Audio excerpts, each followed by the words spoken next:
Hello, everyone, and welcome once again to the Sarcasm and Liberty Wednesday night live stream. I'm your host, Mike Ursery, aka the Liberty Ginger, and with us, if you did not watch our special live stream on Monday night called "Taxation is Theft," Eric Laprice is with us. How are you doing, sir?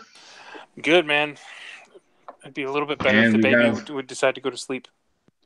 Well, okay. We have our resident meme lord, Michael Leoncello, with us. Hey, yo. And the annoyed monarchist Otter, and we're expecting Amos to be with us. He was here, dipped out right before we went live. He should be joining us here in a couple of minutes. Yeah, he just went into hyperspace real quick. Be right back. Okay.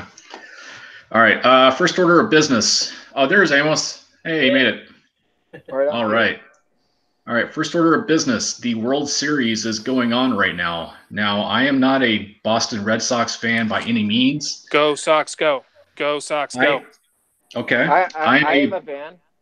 Yes. Okay. We have two actual Red Sox fans here. I am a San Diego Padres fan, and I hate the Dodgers with every ounce of my being.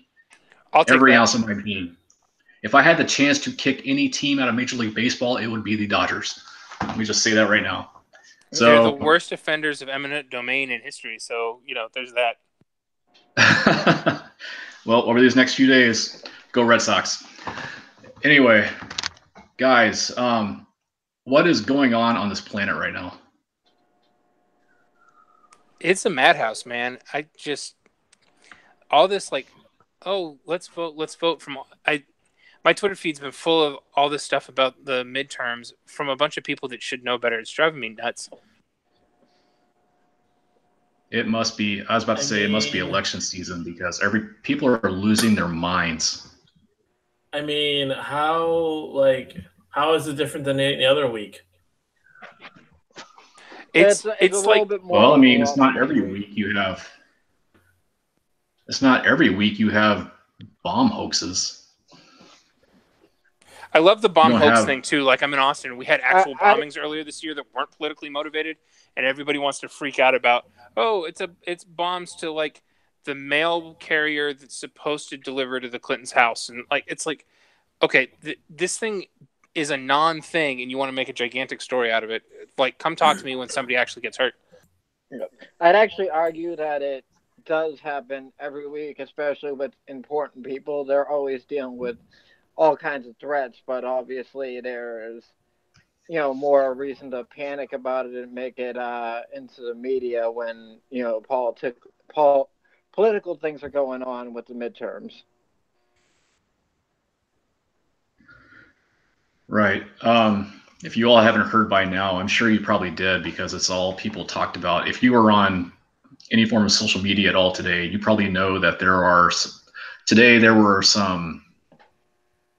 was news of suspicious packages being delivered to, they were supposed to be delivered to, I think, one was supposed to be delivered to the Clinton, supposed to be delivered to the Obamas.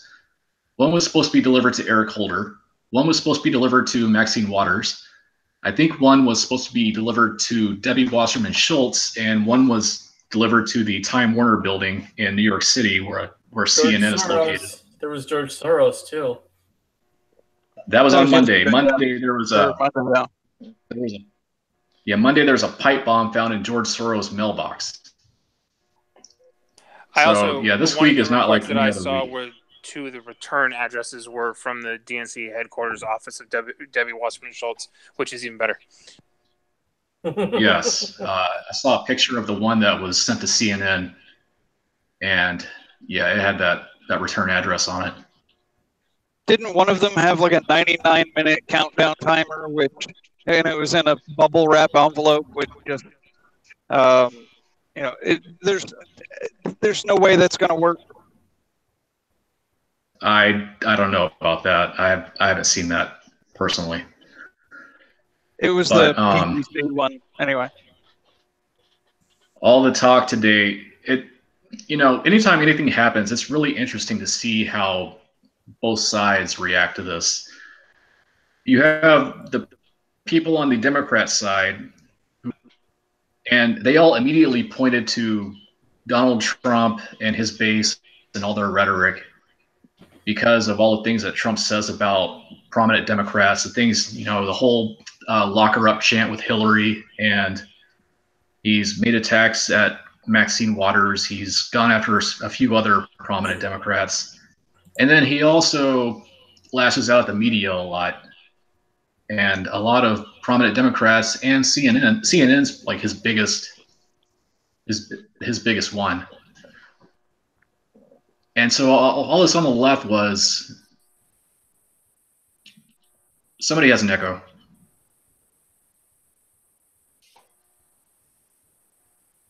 Anyway, all this on the left was Donald Trump's rhetoric. It's very dangerous and it's going to get somebody hurt. And then on the right, it was all about, these are just hoaxes, and the Democrats are looking for sympathy votes because the midterms are 13 days away. Guys, they weren't bombs. They were just clocks. They were just clocks? Yeah, it was that Ahmed kid again. Oh, you think Clock Boy? You think Clock Boy did it? Clock Boy did it. He's like, yo, you didn't like your gift, Obama? But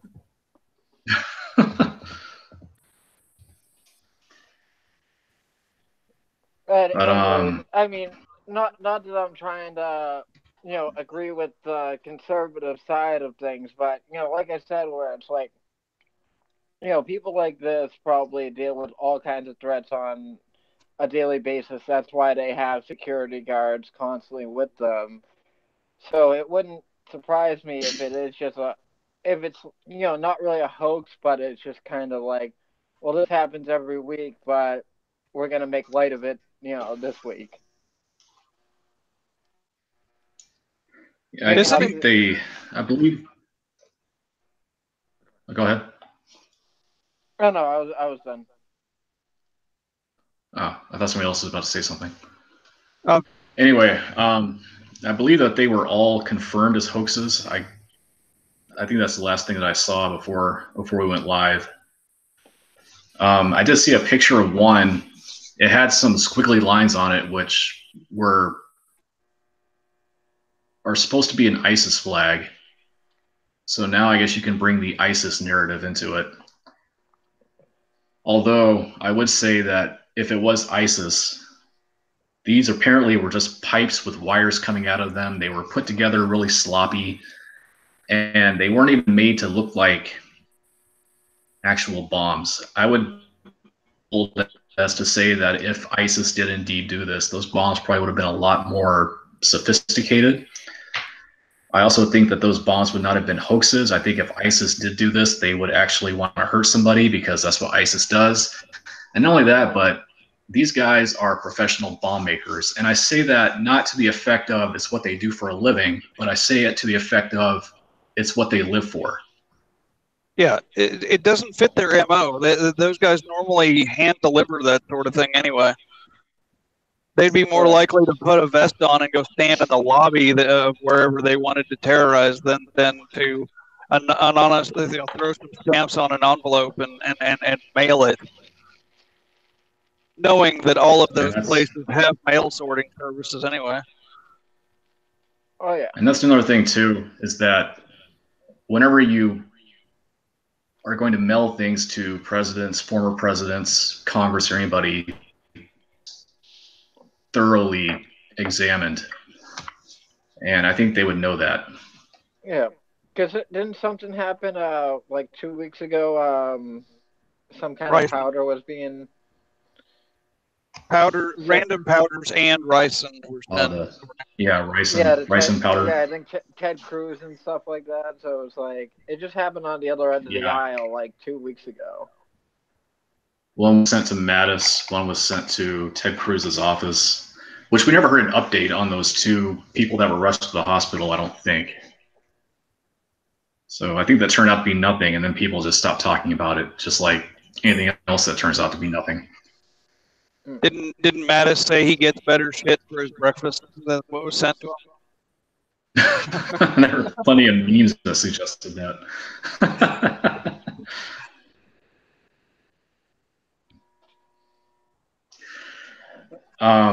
one thing also interesting is that the one that was sent was addressed to John Brennan. Correct me if I'm wrong, but doesn't John Brennan work for MSNBC and not for CNN? I don't know that. So we're just gonna. I want to say he works. I want to say he's actually an MSNBC contributor. I could be wrong, but I don't think he work. I don't think he's a CNN contributor. I think he contributes to MSNBC. I'll look it up.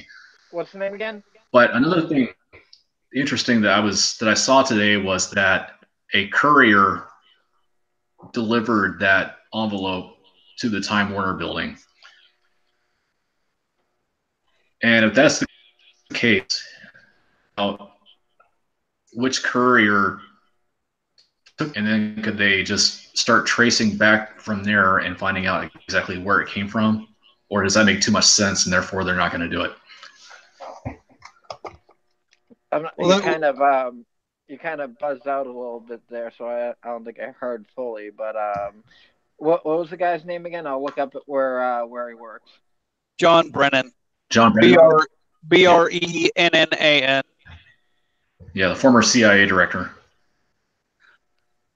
Yeah, I would think that tracing that delivery would be pretty easy. I mean, assuming it was, you say it was delivered by a courier. Do we know yet if it was one of the, I don't know if they have sanctioned services like they do with taxi medallions or anything, or if it's just somebody slaps a magnet on the side of their car or bicycle or whatever, or if it's just somebody claiming to be a bicycle courier or whatever. I'm not sure. It was. All I saw was that it was a courier. And I was thinking about that today. I thought to myself, it probably makes too much sense to do everything that I just described, and therefore because it's the U.S. government, they're not going to do that because the government doesn't do logical or sensical things, as we've all noticed. But now, around the same time, another thing you've probably seen in the news over the past few days is that there is a migrant caravan which started around Honduras and Guatemala.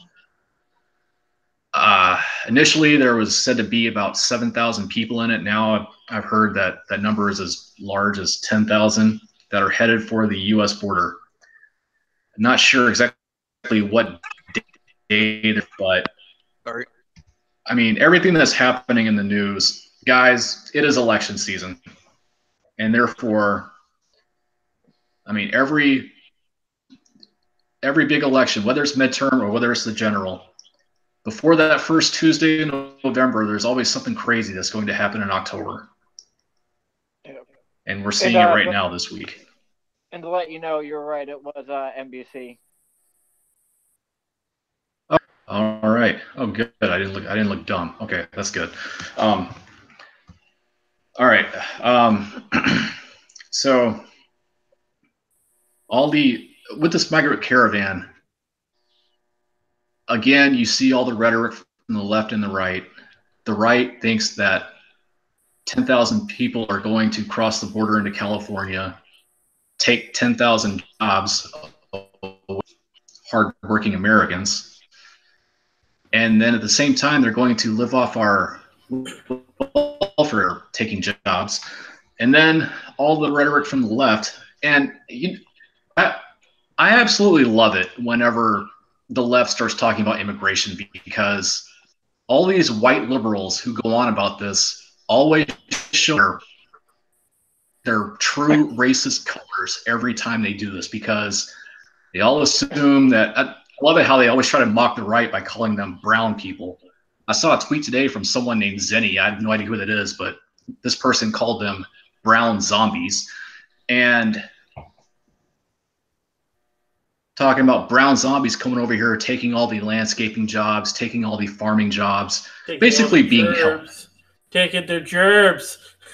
Right, but basically taking jobs where they're going to be nothing more than just hired help.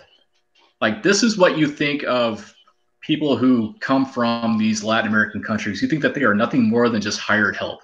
Thank you once again, white liberals, for showing us just how horrible you all really are. Good job. Basically, it's the Democrats saying, "Don't screw up our slave opportunities again, Republicans." Right. Right. You mean if they come over here illegally, we don't have to treat them like people? Is that the assumption? Oh yeah. I mean, even if they do come over here illegally, they're still gonna just like cut the grass and do all the medial jobs, right? I mean, it's weird. It's like the left. The left are very so they have these soft bigotry of low expectations kind of racism, whereas the right definitely has some racist tendencies, but it comes from more of, I guess, they're looking at more of the cautionary side, like, okay, how is this going to affect our economy, our welfare, and all that? I think are legitimate concerns, although they're both coming at it from the wrong angle. It's like they're both racist in different ways. Yeah, they're both projecting prejudices that they think in different ways, and really, they're both just, yeah. The left is a little more insidious, though, I think, at least nowadays they are. Whereas the right is a little more upfront to just say, hey, this could happen. Yeah, exactly. Because, on one side, it's like, we don't want these people here. And then on the other side, it's like, well, we need these people here because someone needs to cut the grass and do all the jobs that we don't want to do. Exactly. The right will back up their racism with, they don't look as bad with statistics. Well, X number of them are engaged in criminal activities, and we caught this MS-13 member here yesterday, and so on and so forth. They'll look at a bit of a skewed cost-benefit analysis, whereas the left is like, landscapers. Yeah. That's kind of what happens when you keep them in prison, right? What was that? As of that, talking about the crime rate dropping, that's kind of what happens when you round up criminals and keep them in prison. And it's like, not to get into like the fullness of tax dollars going into the prisons and all that, but I mean, obviously, you arrest a criminal, you put him in jail, the crime rate's going to go down systematically just because you're rounding up so many people in prison.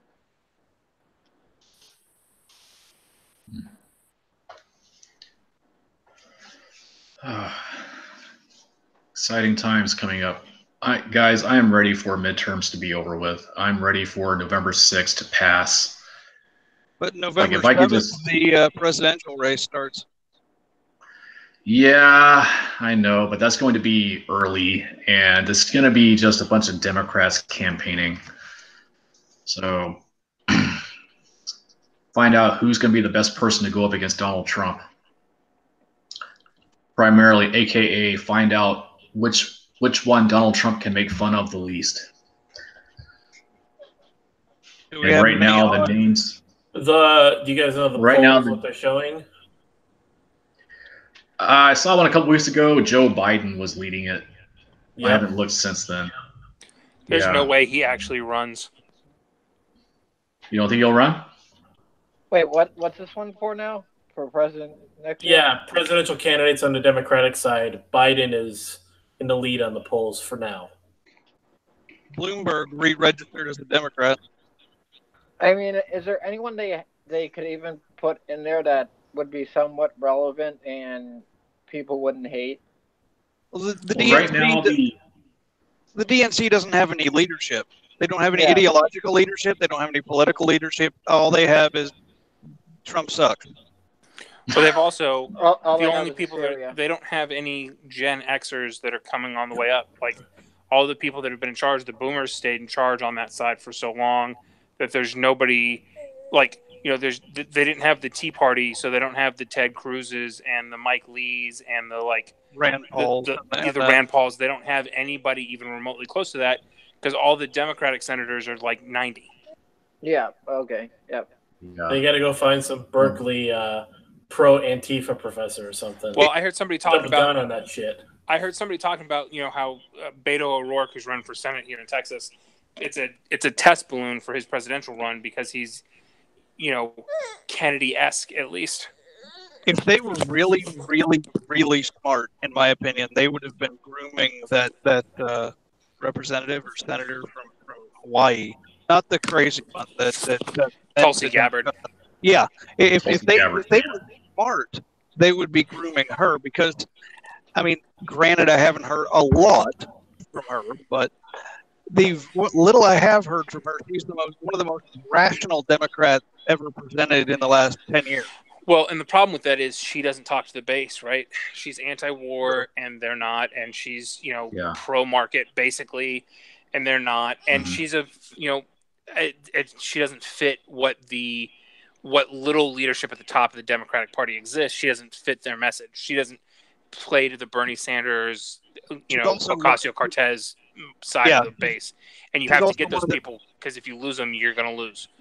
Yeah, she's also one of the few people on the left that even knows where Yemen is, much less anything important going on. You guys all heard about what's his name, Cuomo, Governor Cuomo of New York? Yeah. There's always that talk that I found that out through Larry Sharp, so that'll be interesting to see if.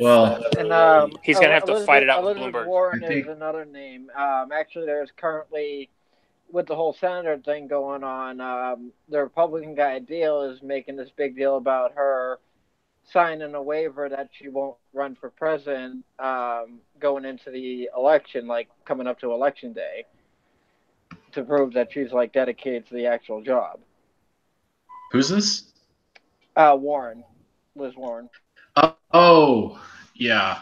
Well, after last week, I think her presidential aspirations probably sputtered and died, to be honest with you.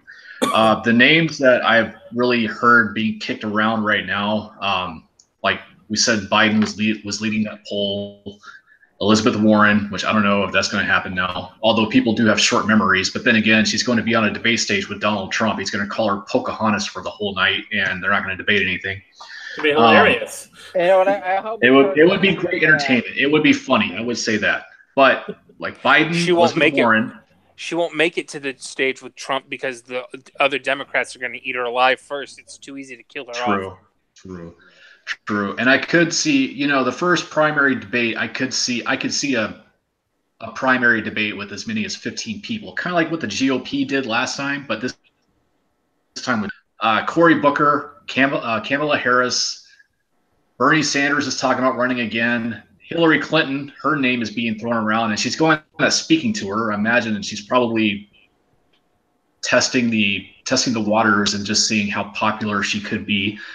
But if the DNC has learned anything, they will ask her not to run. Lindsey Graham? As a Democrat, that would be hilarious. As a Democrat? No. Jeff Flake will run as a Democrat before Lindsey Graham would. You think Lindsey's going to try to primary Trump? That'd be even funnier. No, I do think Lindsey's trying to get a job in the administration. That's why he's been so pro-Trump over the last couple of weeks. I think he's trying to get into the executive branch. He might be gunning for Sessions' job.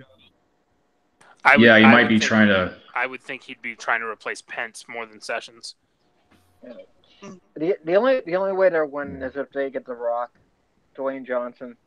I'm serious. That's the only way they're winning. He's a Republican. Ooh. Oh, he. I knew he did lean conservative. I wasn't sure. 2024 run. Yeah, Dwayne Johnson is a Republican. All the WWE guys are. The most buff president in history. I'm not saying he wouldn't win. If he ran, he'd win. In fact, he could probably beat Trump if he wanted to primary him, but he's not the Democrats' best hope. They floated that out there, and he was like, "Yeah, wrong party, guys." I'd like them to have a wrestling stage for the debate stage. But check this out. What if Dwayne "The Rock" Johnson was elected president, and then he just filled his cabinet with all WWE people? Oh God! I'd be good Like, with that if he made Glenn Jacobs Secretary of the Treasury. Yes. Yeah, like if he gave Glenn Glenn Jacobs, Jacobs a position, and Glenn Jacobs is making a couple of return matches. He's actually going to Saudi Arabia for the big event that's causing so much controversy over there. Now I don't know Really? too much about Wow. WWE, but who would be like Department of like Energy or something? Like some of these, you got to like match it up with their like Well, wrestling the personalities. Ultimate Warrior's dead and Macho Man's dead. So that would be like my biggest guess for Department of Energy right now. Damn, this is hard. We can go on with that. Vince McMahon's got to be in there somewhere. Triple H. Real quick, Considering his quick, wife from the, is already in the administration, that was not a stretch to get him in there. Right. Yep. Right.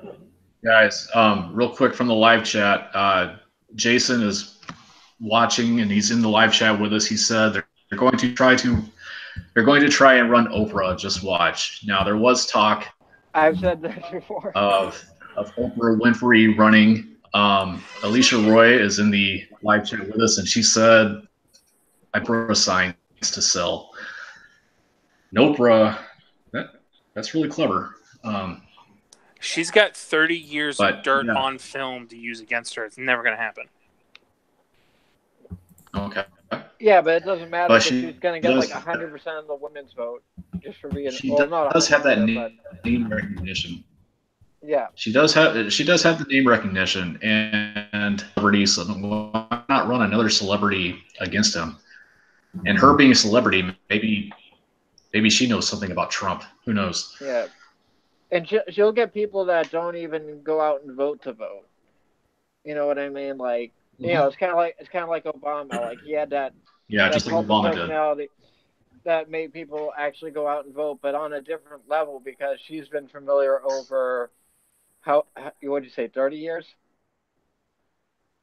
I thought it was longer, but yeah. Oh gosh, Oprah Biden. Oh, amazing. Alicia says Oprah Biden ticket. That would be something. No. That would be something. You want the celebrity factor, you need to do both, I think. I mean, just how easy of a slogan is Nopra? Very easy. Just as easy as Go Obama.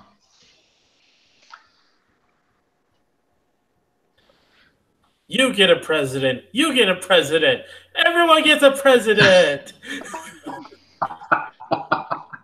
Oh gosh. You get a tax break.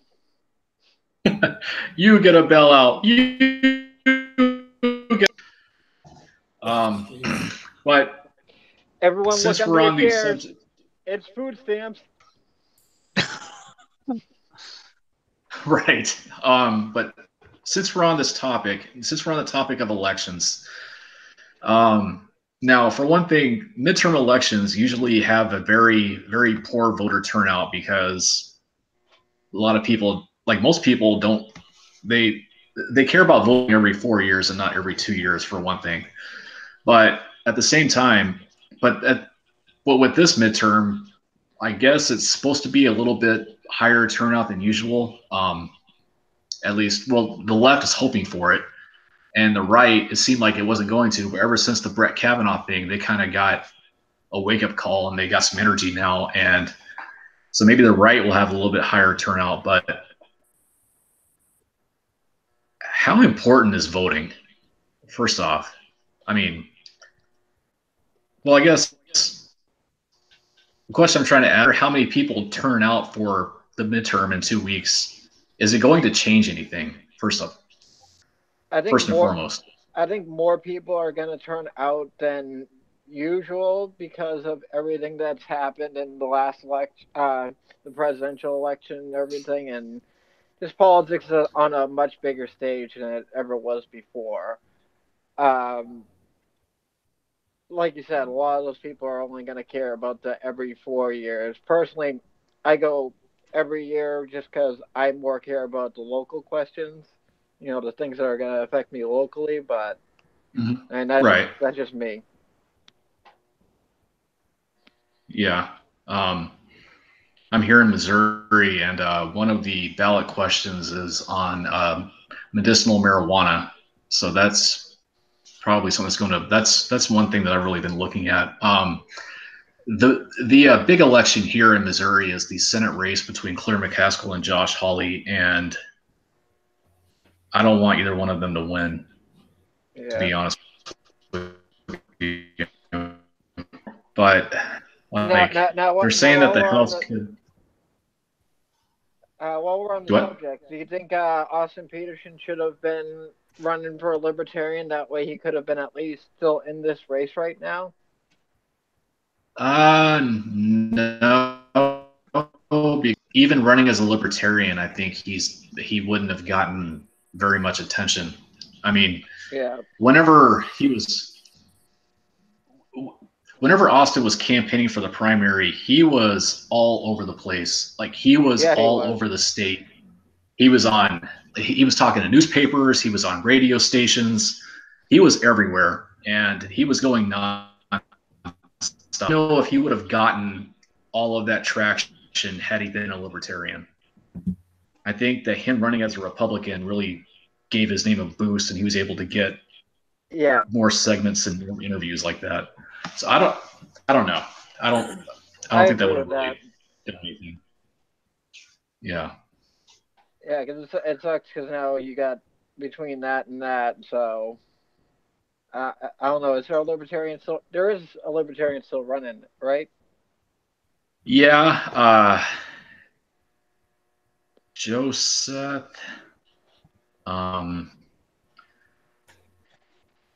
Joseph. I can't remember his last name. I've looked him up and I've read his platform. It's very, very standard libertarian. But his name never gets mentioned. I had to actually go looking for his name, to be honest with you. Right. Yeah. See, at least you got a libertarian candidate that you can cast a vote for. Like I got the one independent, the Indian guy, and I think he may be worse than the other guy. Yeah. I don't know. How close is that race between Elizabeth Warren and her opponent? Did the gap close any, or is she still up by 20 points? I'm not sure officially. Like I more judge it by, like what I see because, like I'm engaged in like the local groups and like, talk to people and stuff. And like I said, it seems like the walkaway movement has hit Massachusetts pretty hard. And for the president, we always swing Democrat, but for other things, it kind of evens out more anyways. So I think with all this this extra walkaway stuff, I think you're really going to see a turnaround in Massachusetts going red because nowadays Republicans just a Democrat in 1996. So.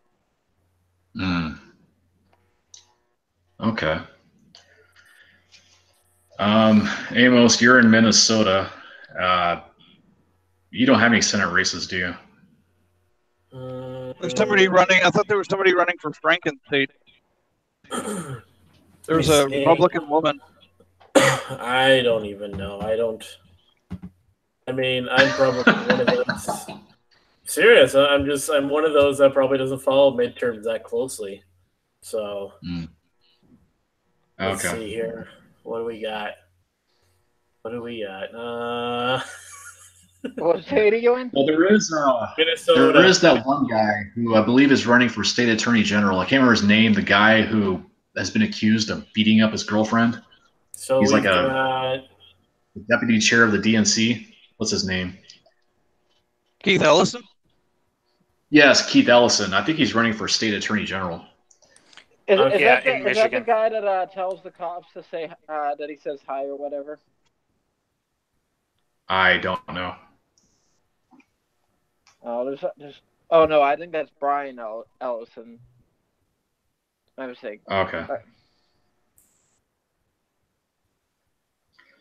Okay. Real quick, sports update. Heading into the bottom of the fourth. 2-1. Dodge over Boston. Go Red Sox. Okay. Now back to Minnesota. Let's see. Oh, we have governor election between Jeff Johnson, which is Hennepin County Commissioner, and U.S. Representative Tim Walz. Mark Dayton is not seeking re-election. I'm seeing a lot of these Jeff Johnson signs though around where I am. Then again, I'm in a lot of small towns. I tell you, he's a Republican then. Johnson, yes, Republican. I think I'm having a feeling it's going to be a Republican winning. Just from what I'm seeing, it's because we've had Dayton, and then we had. Was it Pawlenty before then? I'm not sure. So, special elections for the Senate. Oh, okay. The U.S. Senate, yeah, because we're having that election. And did we just get what's that? Did we just tell you you needed to go vote now? Now that you're looking all this up? I mean, if there's a libertarian candidate, then I just, not really that interested in voting. It's understandable. Seeing how things have been, I was telling somebody the other day that seeing how things have been going lately, I'm starting to understand more and more why a lot of libertarians don't vote. In fact, we were having this conversation a little bit earlier today, I believe, as far as voting and just how important it is. And not only just how important it is, but what it's used for. It's not just for electing officials. Usually voting is it's really not just for electing officials. It's more for like electing what kind of agenda do you want going forward, and that is why you vote. Yeah. That's a horrible reason to be voting, but that's what voting is turned into. So, at least I think. Do you all agree? If you had to vote, do you guys vote Republican or Democrat? I never vote Democrat. What were you saying, Otter? Assuming there's no third party to vote for? Correct. A purely dichotomous choice. Yeah. Well, in my state of Arkansas, the Republicans still have being in the middle of the Bible Belt. We still have a lot of enacting their conservative social change through the legislature, but there's still one or two flakes, specks of Goldwater-esque republicanism in the state that every now and then isn't completely shunned. So, depending on the candidate, I vote Republican. But that's also if there's no other choice. And honestly, if there's no other choice, and the Republican's going to win by like 30 points, I really just don't even vote that one, just because. I've met some of the representatives here. I've met the state representatives and the federal representatives, and like Representative Steve Womack. He used to be the mayor of a town that I work in. May have just partially doxed that, but anyway,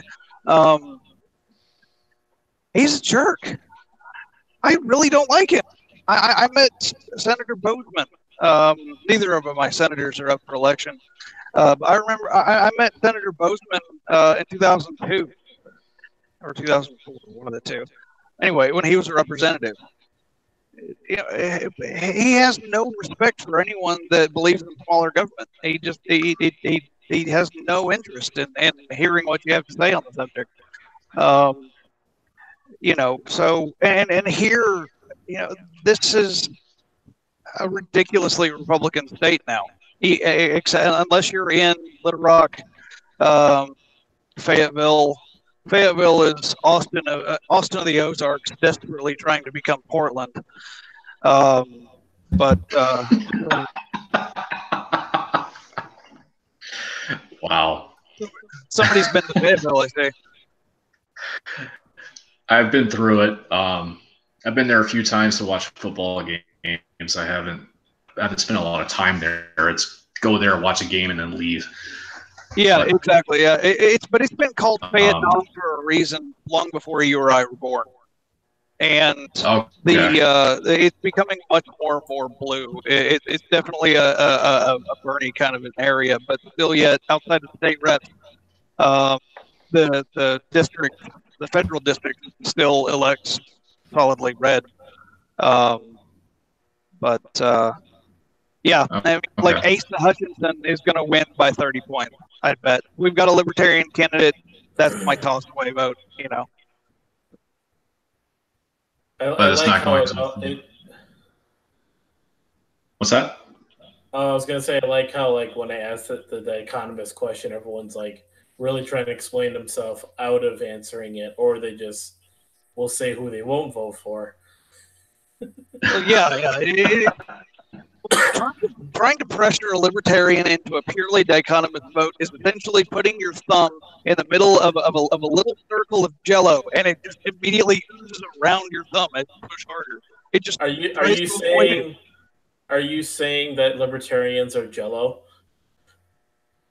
No, I'm saying we're trying to get out of under your question. Just like Jello will go around your thumb. Yeah, of course we will go around your question. Generally, the way these kind of questions are asked is gun to your head, make a decision. My answer is you might have to shoot me. Yeah, exactly. Like how big is the bullet we're talking here? Well, I'll tell you this. Now, the last, 2016, Roy Blunt was up for re-election. He's one of our senators from Missouri. He was up for re-election, and this last time in 2016, I voted down the ticket libertarian.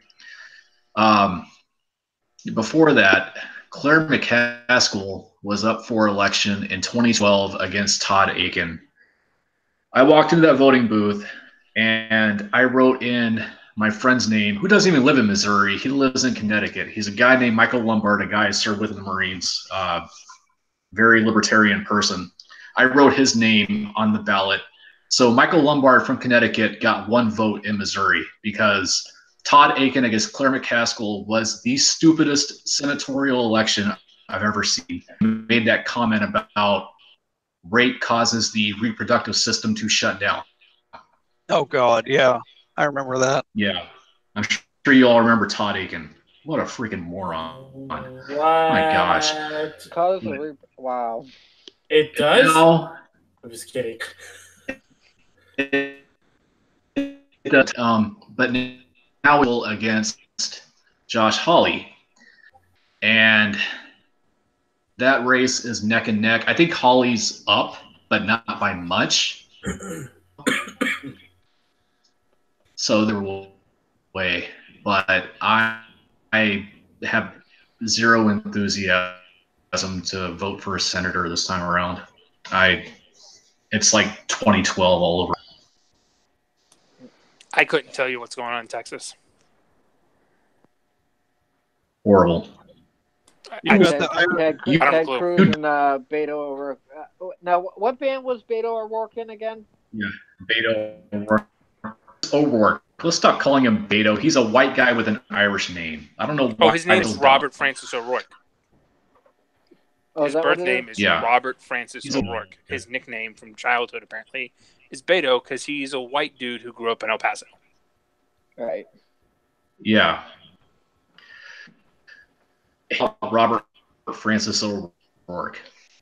He's Whataburger. To be he drives fair, a pickup and he can ride a skateboard. Francis O'Rourke. So does half the state. That's all. So he's qualified the same way half the dudes in the state are qualified. Bite me. Right. All I know is he used to be in some band that I'm not sure about what it was, but Oh yeah.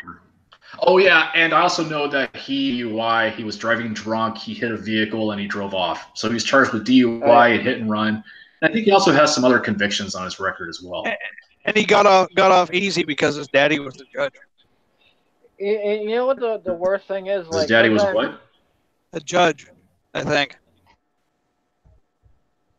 Okay, so he's one of those "my daddy is a lawyer" people. Okay, gotcha. The worst thing is, sometimes I'm like, I can't run for office. I'm definitely not qualified, and it's like, well, I have a lot less of a criminal record than everyone else here, so. Which would be why you're not qualified. Yeah. Oh. Okay. I got asked by the local county Republicans to run for something when I gave them a speech about how they can't, if they can't articulate, because everyone in the room was like over 60 pretty much. If they can't articulate a message to younger people about how the government needs to stay out of their wallet, stay out of their gun safe, and stay out of their car, then they deserve to lose. And they're like, "Holy shit, you should run!" Oh, sorry, language. Holy cow, you should run. And it's like, yeah, no, no. Yeah, my criminal record clean as a whistle, but I got no problem telling people, calling a spade, and that has no place in politics. Thought it'd be hilarious. Right. All right. Eric, you were talking to us earlier about voting. Do you feel like sharing it now that you brought up earlier as far as what you think about the whole democratic process? Which part of it? I mean, for starters, it's an appeal to authority in the worst kind of way. And all you're doing is acknowledging the system's, you're just saying, I agree. You guys actually have power that you shouldn't have, based on any kind of actual philosophical understanding of where authority comes from. It's a complete waste of time. And then on top of that, nothing changes. It's red wing, blue wing, same drone. Yeah. And same drone. All right. Same bird. I've never heard same drone, but that makes it sound. Give me a second. I'll show you what I mean. Makes it sound more intense. Do I? You're not trying to tell us that moral authority doesn't come from 50% plus one, are you? I'm trying to tell you that they can't even get 50% plus one. So even by that logic, it doesn't work. That was sarcasm, by the way. Yeah, I'm sorry. I didn't mean to jump down your throat. I'm just saying. No. I know.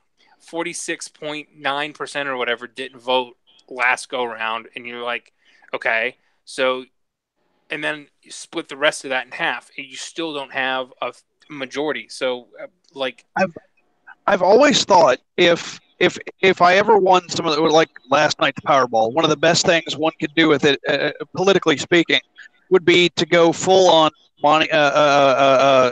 Brewster's Millions with it, where get an initiative in every state where you have a none of the above for every race. I would be the most hated man in the country, but I would also be one of the most celebrated men in the country outside of political power circles. A lot of people don't realize that's where the whole real none of the above joke came from. People will start saying that, and I'll mention Brewster's Millions, and like, "What are you talking about?" Yeah. That's where the joke comes from. But I always thought it would be one of the best things to do. All right. I don't believe your picture came up there, Eric. You have to say something so that you get full screen with that on your phone. Yeah, I'm actually just going to link to it in the. I'm going to post it on Twitter, and then I'll link to it in the chat so everybody can take a look at it. Okay. All right. Sounds good. But yeah, 13 days away, midterms. So much screaming on both sides. So much screaming about in the blue wave. You do realize that no matter what color the wave is, it's going to crash in on you. And depending on how strong that wave is, it could be hurtful. I guess that was what I was talking about earlier. Was nobody's talking about turning down the heat on this thing, like all the rhetoric about Second Civil War and blood in the streets and all this all this other stuff. Gosh, it doesn't matter. It doesn't matter who wins. Nobody's talking about turning down the heat on this thing. So yeah, so the Democrats win, and they start impeachment proceedings against Trump. Like not win. To win, like the blue wave thing, to win, that means they take control of the House. That's what they're talking about when they talk about the blue wave. So if they win and they start impeachment proceedings, all you're going to get is a bunch of hardcore right-wingers who are on the fence right now going, well, we're my guy's in charge. Oh, Trump, America, whatever. And all you're going to do is get them riled up and politically active, and it's going to get uglier. If the Democrats lose, we've already seen what that kind of sort of looks like over the last 2 years. It's only going to escalate. Nobody's talking about turning down the nobody's talking about, Hillary is out there going, oh, there's no such thing as civility until we're back in power. We can't be civil with a group of people that literally want us dead. Well, great. If that's how you feel about that, that's what you're going to get. And if they lose, it's going to be really bad. And if you win, it's not going to be a whole lot better. And oh, by the way, you don't want that fight with the Republicans. They're the ones with the guns. Right. We were talking about this earlier.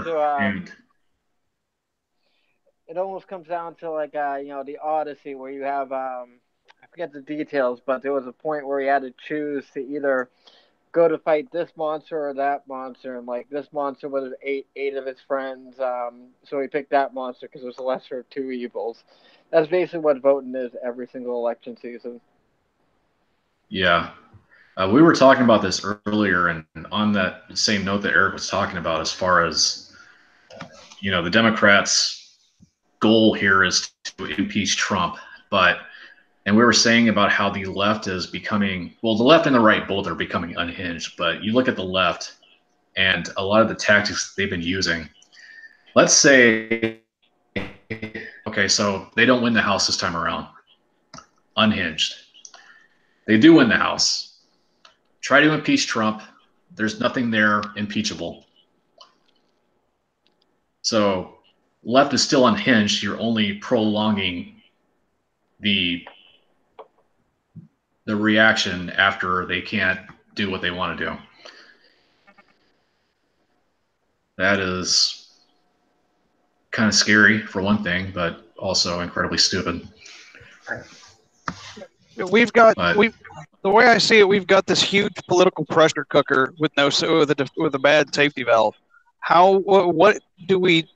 What happens to fix that safety valve?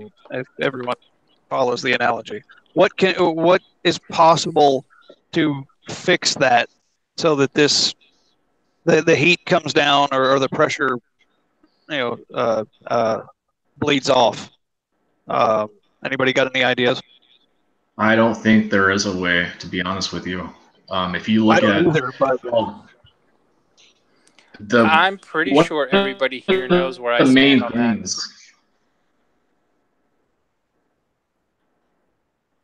Things is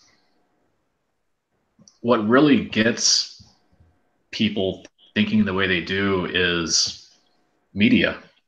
And this isn't talking about mainstream media fake news, but it depends on where you get your news from, what you're hearing, and a lot of places now you're not getting news, you're getting ideology. Whether you watch CNN, MSNBC, whatever, you're not hearing ideology talking points. And with that being as dominant as it is, I don't think there's anything that can initiate that safety valve, like you said.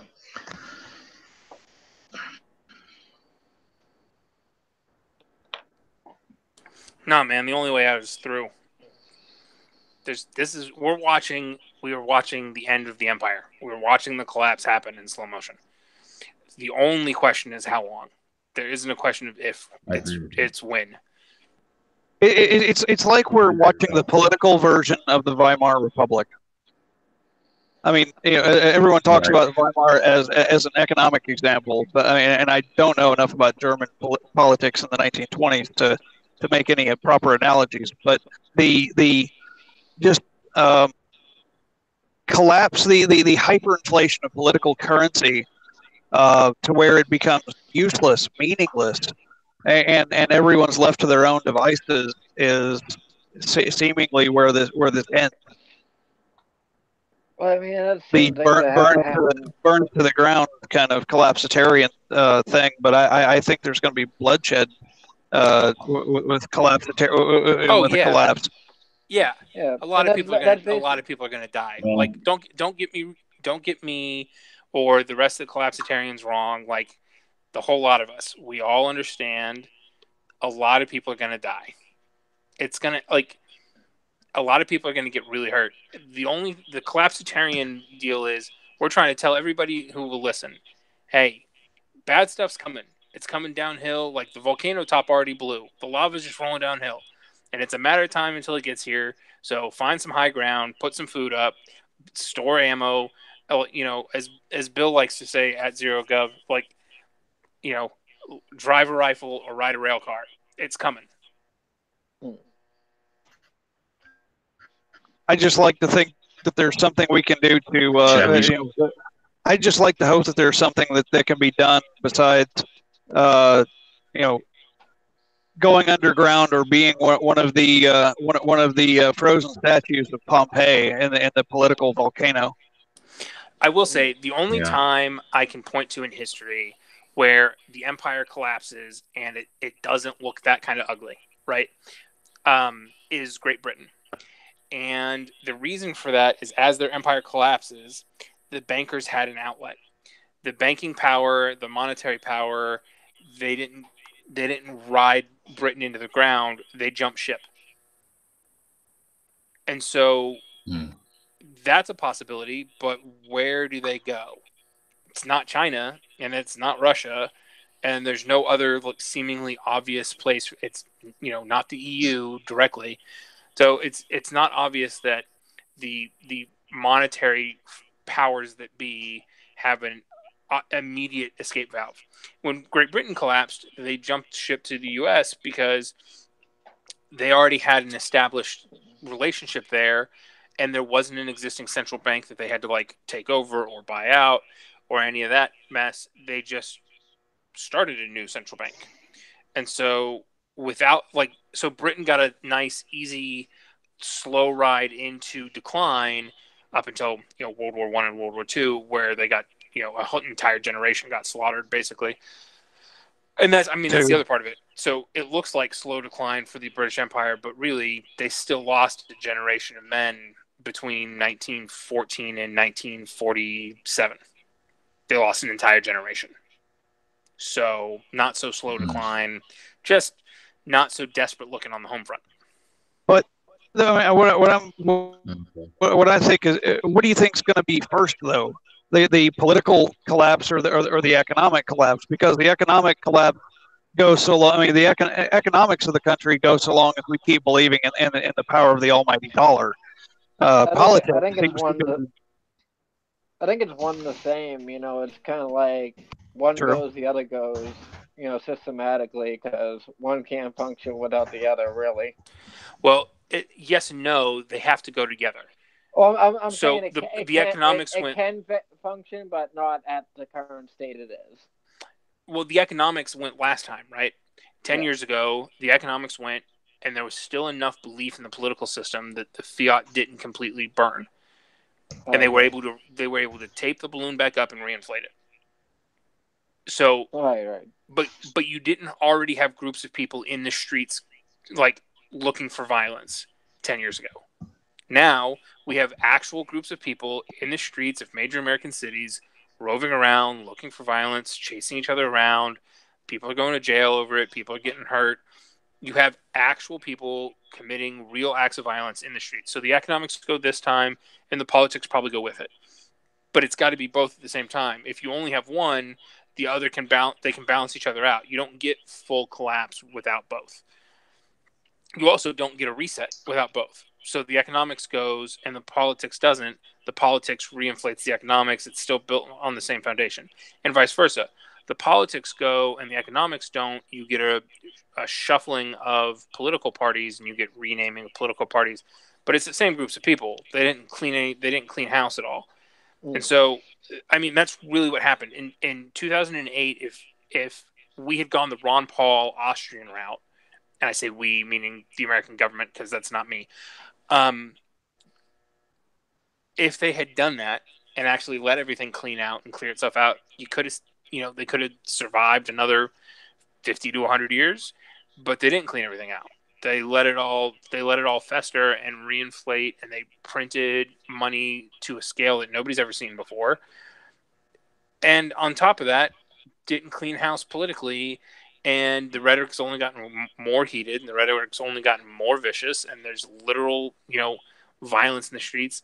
Plus, you've had the longest wars in American history, and war on a scale that nobody has ever seen before, because technologically and financially, you've got the wealthiest empire in history with the most technologically advanced military in history, and so they've done more damage, and they've spread themselves thinner than anybody else has ever managed.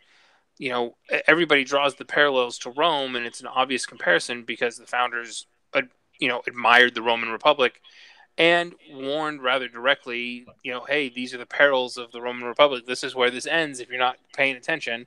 Well, nobody's been paying attention for a long time, and we're at the end of the Roman Empire. The Visigoths are at the gates, and it's coming. Okay. Sorry, Mike. I know you kind of wanted to keep this light and happy. I have to take the blame for that too. It's all right. Yeah, that is a completely different discussion, I think. Real quick from the live chat, Alicia says, I think exhaustion will be the only option which happens after a major loss. Defeat is more tiring than the manic buildup extremists are doing. So maybe they will tire out and will calm down a little bit. But it'd be really interesting to watch over the next 13 days. The shouting and the yelling and the campaigning are certainly not going to stop. Until then, I'm ready for November 6th to pass because I'm ready for midterms to be over with. I am TV and listening to the radio, and it's nothing but just political ads. It's extremely annoying. Yeah. You should really stop doing those things. Those things are bad for you. Right. But catch us again next week. We will have another live stream for you. I'm not sure what the topics will be. It depends on what happens in the news cycle over the next 7 days. But hopefully it's nothing like what we talked about tonight, because today was a really hectic and crazy day. But everyone who watched, thank you so much for watching. If you haven't subscribed, we ask that you do. You can find Sarcasm and Liberty. We're on Facebook. You can find us on Instagram. You can find us on Twitter. We're on Minds. We don't know how to use it. So if you're on Minds, can you show us Minds? It's really confusing. Everyone, thanks for watching. Next week, we'll stream full of live.